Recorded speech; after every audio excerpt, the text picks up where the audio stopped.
Halo YouTube, kembali di channel Mr. Perez. Kali ini saya mau bikin sedikit tutorial ya, karena banyak yang belum bisa mengemudi terus beli mobil. Ini dari pengalaman saya, banyak yang customer tuh pingin beli mobil ternyata belum bisa nyetir mobil. Nah, sekarang saya mau bikin tutorial bagaimana belajar lah. Jadi kita bikin kayak lesson atau semacam pelajaran mengemudi. Nah, ini berdasarkan basic dari pengalaman saya pribadi. Saya akan coba bikin, dan nggak mungkin satu video cukup, jadi harus ada beberapa video. Jadi kalau memang video pertama ini kalian suka dan berguna, baru akan saya bikinkan nanti mungkin part selanjutnya, agar sekiranya bisa membantu kalian untuk belajar mobil. Nah, terutama untuk pertama untuk mobil manual.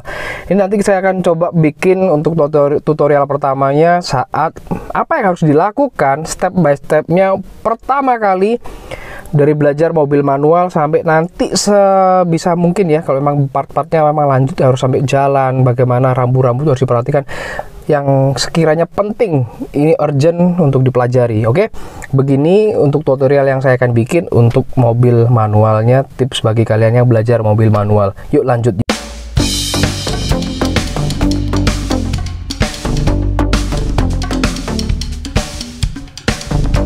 Oke, pelajaran pertama adalah harus mengetahui mobilnya terlebih dahulu. Misalkan contoh mobil kalian kuncinya masih kunci yang seperti ini, belum yang smart entry atau smart key, dimana kalian harus tahu tombol lock dan unlock. Yang ada ini lock, unlock ya. Ini basic pertama, unlock. Oke. Terus kalian juga mobilnya misalkan ini udah auto retract, enak. Misalkan ini belum auto retract, ini dibuka dulu. Oke. Lesson pertama. Yang kedua, lesson selanjutnya adalah nih, kalian harus mengetahui jok kalian ini udah elektrik atau belum. Kalau elektrik kalian bisa maju mundurin sesuaikan dengan postur tubuh Anda. Kalau belum, masih recliningnya masih manual semua seperti ini, yang harus belajar pertama harus menyesuaikan tubuh. Oke, yang selanjutnya juga harus memahami ini fitur-fitur yang di sini, harus kalian pahami. Ini untuk door lock, ini untuk penguncian jendela. Jadi kalian nggak bisa buka yang di penumpang itu, nggak bisa dibuka ya. Door lock, kemudian ini untuk pengaturan dari mirrornya, nanti saya akan tunjukkan lagi. Nah, sekarang yang masuk pertama adalah posisi harus disesuaikan. Saya akan perlihatkan masuk seperti ini ya. Di bagian bawah jok itu ada tuas ya. Ini kalian bisa maju mundurin ya, ditarik gini, tarik ya. Kemudian posisi udah enak, udah pas. Posisi kaki Anda enak ya, ini gas, kopling, ini udah enak posisinya ya. Baru ini dimainin tuas yang di sini reclining. Posisi tegaknya itu juga berpengaruh guys, jadi sesuaikan dengan kenyamanan kalian. Oke, kalau bisa jangan sampai terlalu mepet banget, jaraknya enak. Yang penting untuk space di kopling ini enak, pas ya. Nah, nanti ya pelajaran selanjutnya. Oke, pelajaran selanjutnya ini masih dari segi kenyamanan.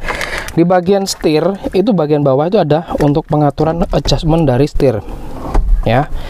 Kalau kalian mobilnya udah yang ini pengaturannya, adjustmentnya bisa tilt teleskopik, itu enak. Ini masih tilt aja ya, tinggi rendahnya. Kalau teleskopik itu bisa maju mundur ya.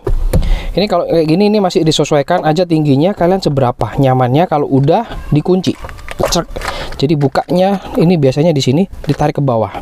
Oke, pelajaran ini yang harus tahu dulu. Ini kalau posisinya udah kalian nyaman, baru misalkan yang penting ini ada space juga. Oke, pelajaran yang selanjutnya nggak kalah penting untuk sebelum memulai, kalian harus tahu ini untuk pembukaan dari kap mesin. Kemudian cari untuk pembukaan dari tangki bensinnya itu di mana ya. Jangan sampai misalkan mau isi bensin kalian nggak tahu, jadi harus cari tahu posisi untuk tangki bensinnya, untuk kap mesinnya itu di mana ya. Oke, pelajaran pertama ini kurang lebih pemahaman pertama di masuk mobilnya dulu ya. Sekarang pembahasan nanti di kopling, tuas handrem.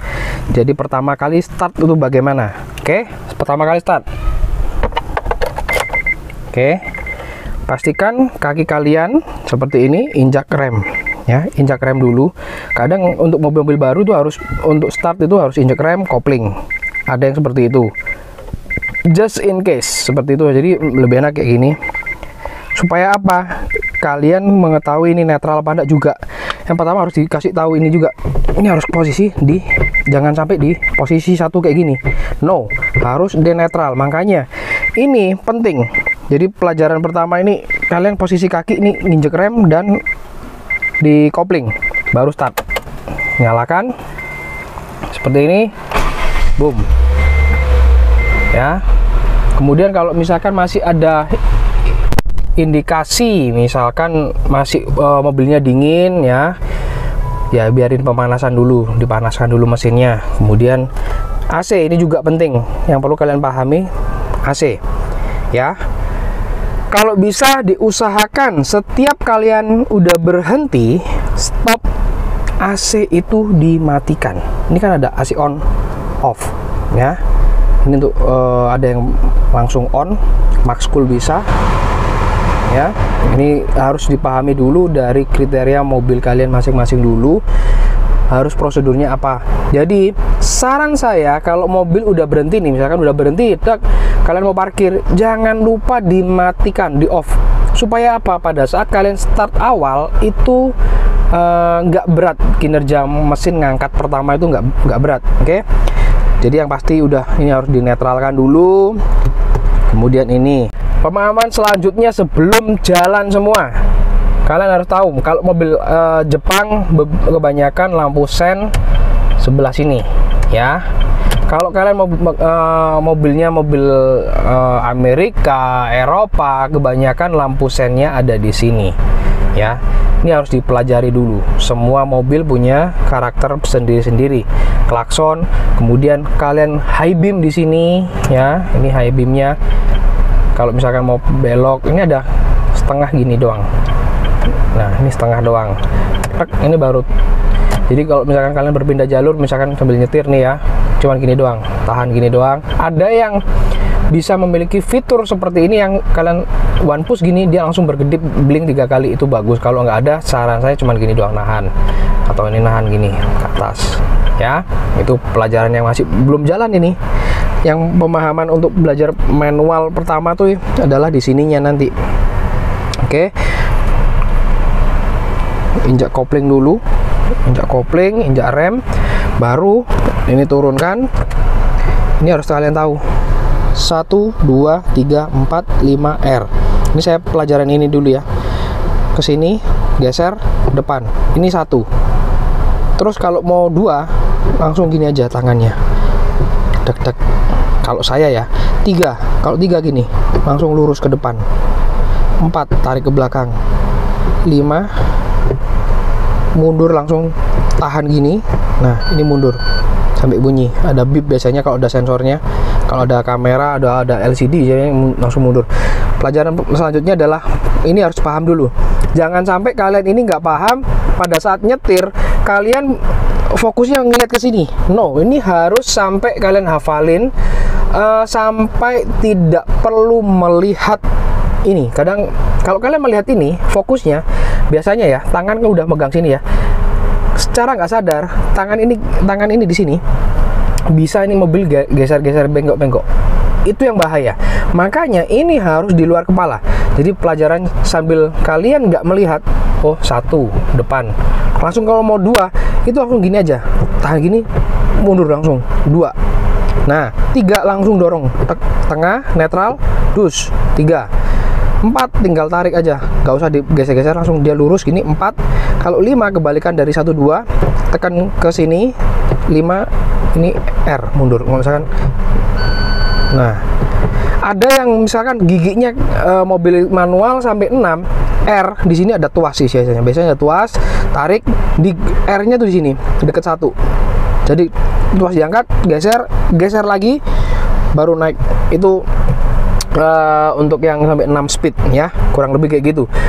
Oke, pelajaran selanjutnya yang perlu diketahui dan dipahami adalah pengaturan dari kaca spion. Spion tengah ini kalian harus atur, karena posisi berkendara itu kan berbeda-beda ya. Kalian atur sudut pandangnya, yang penting itu harus bisa melihat di area belakang dengan jelas. Dan ini yang belum auto dimming, ini adalah untuk pengaturan dimmer.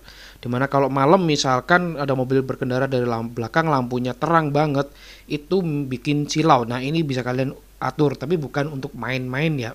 Jadi ini untuk dimmernya agar nggak silau. Oke, selanjutnya adalah dari pengaturan kaca spion samping yang seperti yang tadi saya bilang, yang ini bisa kalian atur LR. L itu left kiri, R itu kanan. Nah, kalian bisa switch ke mana yang butuh pengaturan. Misalkan contoh sebelah kiri dulu, saya zoom dulu. Kalian atur dari posisi duduk kalian itu lihat sudut pandang ke belakang. Itu lihat bagian belakang itu buntutnya mobil kelihatan, tapi juga jangan sampai buntutnya tuh yang lebih besar. Kalian bisa naik turunkan, jadi benar-benar disesuaikan kalian nyaman lihat ke belakang itu seberapa. Nah, buntutnya jangan terlalu gede, tapi juga supaya kalian bisa lihat blind spotnya. Kalau kalian mau parkir itu bisa turun ke bawah, diturunin bawah, kalian bisa lihat supaya nggak kejedot gitulah. Cuman ada batas maksimalnya ya, kurang lebih kayak gitu. Kalian bisa atur sendiri pada saat jadi kebutuhan parkir dan saat berkendara itu berbeda guys ya. Jadi sesuaikan aja dengan kebutuhan. Jadi sebagian kiri itu kalian harus ngeliat yang posisi pas. Nah, bagian kanan itu juga sama, kita switch lagi, kalian atur sesuaikan lagi. Nah, seperti halnya yang sebelah kiri, buntutnya tuh jangan terlalu gede banget. Yang penting buntut mobil kalian kelihatan, tapi yang di bagian sebelah blind spotnya itu juga kelihatan guys. Tujuannya sudut pandang lebar ke kanan dan ke kiri itu lebih luas. Tujuannya pengaturannya seperti itu ya guys. Untuk spion sebelum berkendara harus di set dulu. Jangan sampai kalian udah jalan nyetir baru di jalan tuh bingung ngeset sudut pandang di spion, itu sangatlah berbahaya. Jadi pelajaran yang harus kalian pahami adalah pengaturan dari kaca spion diatur terlebih dahulu sebelum berangkat, karena misalkan apalagi dipinjem-minjem, nah itu kayak gitu yang harus hati-hati. Sebelah kanan juga pengaturan kalau kalian mau parkir mundur itu kalian sesuaikan sudut pandang kalian. Ini keuntungan kalau mobil udah elektrik spionnya. Kalau yang belum elektrik ya harus manual, ada bantuan kanan kiri, ada yang ngeset ya. Itu yang pelajaran yang harus kita ketahui dan pahami sebelum belajar ke tahap selanjutnya berkendara. Nah, selanjutnya yang perlu diketahui adalah dari head unit juga. Kalian atur head unitnya, audionya mau pakai USB, radio, CD dan sebagainya. Kemudian kalau setirnya udah pakai steering switch itu akan sangat diuntungkan sekali. Jadi pelajari dulu, jangan sampai fokus kalian di jalan itu berpindah ke tombol-tombol di head unit ataupun steering switch. Dibiasakan dulu tangan itu terbiasa di tombol ini, tahu mana ini yang source, mana yang ganti-ganti ya. Kemudian wiper kalian juga harus menguasai. Diusahakan menguasai, mengerti wiper mana yang diputar untuk misalkan ada wiper belakang, interval, low, high. Itu harus dikuasai. Jangan sampai fokus di jalan itu berpindah pandangan hanya untuk urusan yang sepele-sepele kayak gini. Nah, tujuannya listen atau pelajaran pertama ini adalah menguasai dan mengenal dari kendaraan yang akan kalian gunakan. Ya, jadi ini hal-hal sepele kayak gini jadi harus dikuasai terlebih dahulu sebelum kalian berkendara. Tujuan hal sepele tapi bisa berdampak fatal kalau kalian nggak menguasai atau nggak mengenal mobil kalian. Jadi gitu guys. Nah, selanjutnya juga tombol-tombol, kemudian power outlet itu cari tahu semua. Kemudian speedometer, informasi di speedometer juga perlu kalian ketahui. Tripnya, jarak tempuh. Kalau misalkan ini speedometernya digital, udah informasinya lengkap, itu nanti pembahasan selanjutnya saja. Tapi kalau ini cuma hanya trip, odometer, konsumsi bahan bakar, ya hanya kalian tahu aja supaya misalkan kalau trip itu bisa kalian reset. Ini kalau ini kan odometer. Nah, kalau trip itu misalkan kalian mau mengetahui jarak tempuh berkendara kalian bisa reset dengan tombol di sini nih. Ini ada tombol atau di bawah, biasanya ada di bawah. Itu bisa kalian reset misalkan kalian mengetahui jarak tempuh kalian. Nah, kayak gitu guys pelajaran pertamanya. Kemudian ini posisi yang nanti saya akan ajarin ke kalian ya. Posisi ya sebagai tambahan aja, nanti saya akan bikin part selanjutnya. Posisi berkendara sebagai teaser aja bagaimana pada saat berkendara pertama ya pasti harus rilis dari handbrake-nya tersendiri. Pastikan posisi rem tetap diinjek, kemudian pedal kopling kalian injak. Tapi ini nanti kan akan pembahasan di part selanjutnya, cuman ini teaser aja. Masukkan gigi gear pertama, kalian harus bisa rasakan feel ya. Pada saat di rem itu kalian akan feel lepas kopling itu secara perlahan sampai merasakan tenaga ini turun atau tenaga mulai mobil ini bergerak, tapi jangan langsung dirilis ya. Itu tipsnya, kurang lebih kayak gitu yang harus kalian pahami. Tapi pembahasan lebih lanjut saya akan ulas di part selanjutnya untuk informasi pelajaran mengemudi hingga jalan. Oke, sampai jumpa di video-video selanjutnya, ditunggu and bye bye guys.